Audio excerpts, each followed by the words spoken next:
Iyak ka lang, labas mo. Iyak mo lang. Hanggang sa mawala yung sakit. Pwede mo nang sabihin kung sino sa kanila ang ililigtas mo for this week. Dahil iniligtas mo ako sa Ligtas Challenge, ililigtas din kita, Loisa, para may give back din naman ako sa'yo ngayon. Kasi nung challenge na yun, di kita naligtas.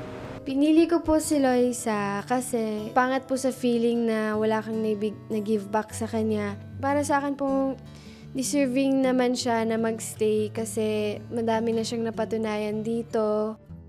Masaya po ako, kuya, kasi nung kinakailangan niya po ako, nandun po ako para iligtas siya. Tapos ngayon pong ako naman po yung may kailangan sa kanya. Para, ganun din po, kuya, nandyan po siya para sa akin po. Maurice, Loisa, and Vicky, kayong tatlo ay ligtas sa nomination para sa linggong to. Congratulations, guys! Joshua, Jane, and Daniel, kayong tatlo ay automatic ng nominado sa linggong to. Malungkot po ako ulit po kasi maging nominado ko one week after the other po. Ang daming bagay sa isip ko na, di ba, tungkol sa eviction. Kaba na naman po ulit. Parang inisip ko kakatapos ko lang po. Tapos this week ako ulit. Parang grabe. Kinaabahan po ako, kuya. Hindi ko po maiwasan matakot. Sobrang lalakas ng mga kalabang ko. Parang naisip ko kung magpapatuloy pa ba ako dito sa bahay. Oh, first month. Hindi pa rin naman siya boyfriend, high school My na. brother, nominado every week. My Wala, brother, wala ka na. eviction, Ako yung, nominado. iba nakwento ko sa inyo yung high school, pero sabi ko hindi naman yung Talaga ang buhay.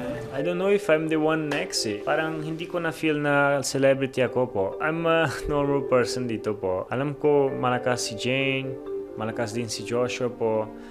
Siyempre, I have to pray a lot po. Si Joshua naging emosyonal sa pagiging nominado.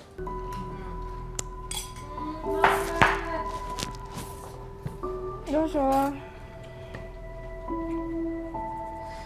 Kinakabahan lang din po siya. Baka po nag-overthink na po, ganon.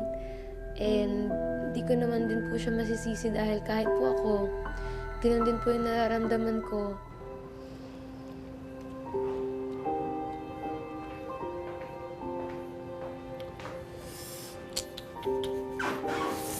Ikaw sa Joshua, wala pa, Joshua.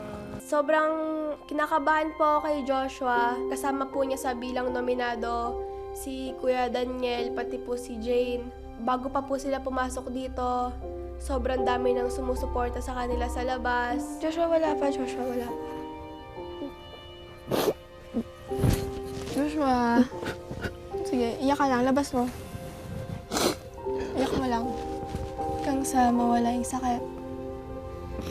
Tiwala ka sa sarili mo, Joshua.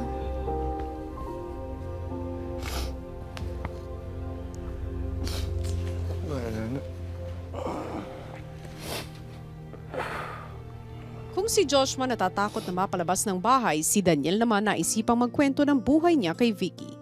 You have no idea. When I left Brazil, we have no idea. Paano ako magkaroon ng idea if hindi ko naman sinashare? Imagine sa umpisa, you don't know the country, you're 15 years old and you have to go by yourself, taking buses with a map on your hand, and you have to learn the language, you have to learn everything by yourself.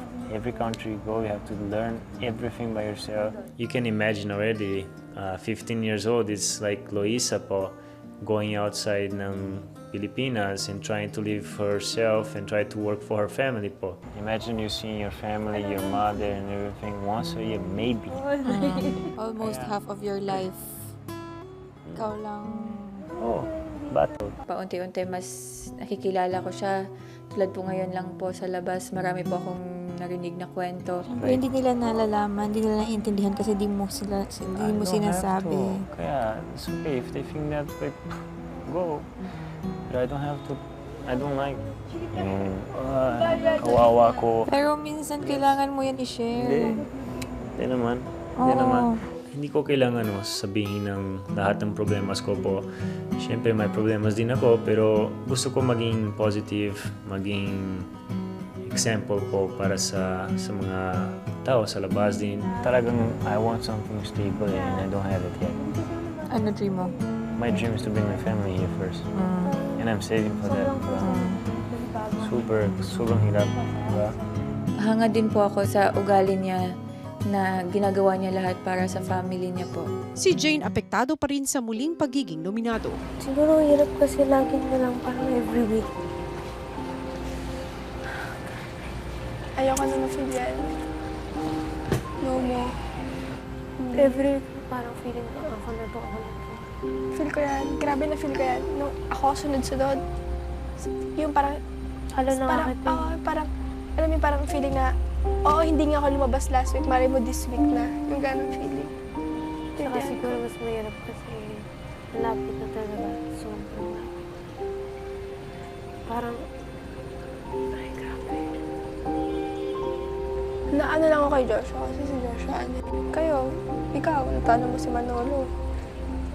Si Kuya Daniel, malakas din siya. Si Joshua, wait lang po na ako si Joshua.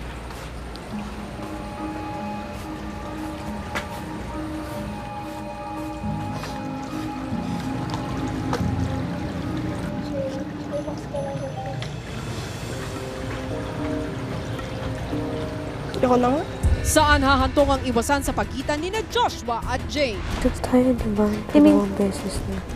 Actually, tatlo na. Yung ganito. Sige, okay lang.